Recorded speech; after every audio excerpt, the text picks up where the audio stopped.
शेतकरी संघटनेच्या वतीने वकिलांचा भव्य सत्कार. हिंगोली. मागील काही दिवसांपूर्वी क्रांतिकारी शेतकरी संघटनेचे मराठवाडा अध्यक्ष गजानन कावरखे, प्रवीण मते आणि विजय वानखेडे हे पंचायत समिती सेनगाव या ठिकाणी विहिरीचे, गोठ्याचे आणि घरकुलाचे अनुदान अद्याप का नाही मिळाले याकरिता गेले असता त्या ठिकाणी नवनियुक्त गटविकास अधिकारी यांनी संविधान दिन साजरा केला नाही, तसेच 26/11च्या हल्ल्यातील शहीदांना आदरांजली वाहिली नाही.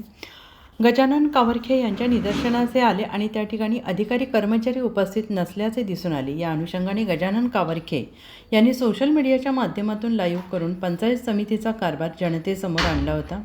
या प्रसंगी पंचायत समितीचे गटविकास अधिकारी यांनी गजानन कावरखे आणि त्यांच्या सहकाऱ्यांवर ॲट्रॉसिटी तसेच शासकीय कामात अडथळा निर्माण केल्याचे गुन्हे दाखल करण्यात आले.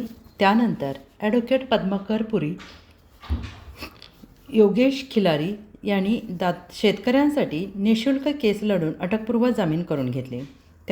अनुषंगाने शेकडो शेतकऱ्यांच्या वतीने ॲडव्होकेट पद्माकर पुरी, ॲडव्होकेट योगेश खिलारी यांचा सत्कार करण्यात आला. यावेळी गजानन कावरखे, नामदेव पतंगे, प्रवीण मते, विजय वानखेडे, गजानन काळे, शांताराम सावके, संदीप मानमोटे, मनोहर सावके, संजय रोडकर, संजय मुळे, दशरथ मुळे आदी उपस्थित होते.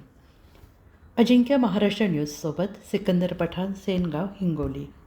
चालू ज्यावेळेस मला की आपले जे शेतकरी बंधू आहेत त्यांच्यासाठी वारंवार आंदोलन करणारे गजानन कावरखे, त्यांची मित्रमंडळी जी आहे यांच्या विरुद्ध जेव्हा कुठे गुन्हे दाखल झाले तेव्हा मला सर्वार्थानं असं वाटलं की या ठिकाणी जे ज्यांच्याविरुद्ध गुन्हे दाखल झाले त्यांचं जे मनोधैर्य कायम ठेवायचं जर असेल तर त्यांना आपल्यासारख्या व्यक्तींनी समाजातल्या मदत करणं गरजेचं आहे. म्हणून मी सर्वप्रथम असं फेसबुकवरच पोस्ट केली की मी तुमची जी केस आहे ती लढावयास तयार आहे आणि त्या दृष्टीने त्यांनी देखील माझ्यावर विश्वास दाखवून ते प्रकरण माझ्याकडे सोपवलं आणि न्यायालयासमक्ष युक्तिवाद केल्यानंतर त्यामध्ये अटकपूर्व जामीन देखील आम्हाला मंजूर झाली.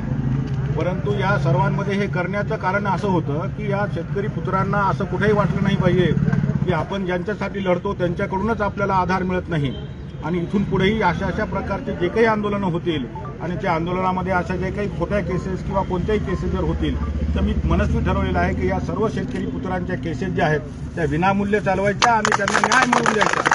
याच्यामध्ये कुठलाही स्वार्थ नाही. केवळ या शेतकरी पुत्रांना आंदोलन करताना त्रास होऊ नये आणि त्यांना अशी कुठेही भावना निर्माण होऊ नये. नाही तर असं होतं ग्रामीण भागामध्ये घरच्या भाकरी मोडा आणि दुसऱ्याचं भलं करा यामुळे घरूनही विरोध होतो. तो विरोधही यांना होऊ नये हा मागचा त्याचा उद्देश आहे. माझ्या सर्वांना शुभेच्छा आहेत. कावरखे आणि त्यांची सर्व जी काही टीम आहे त्या सर्वांना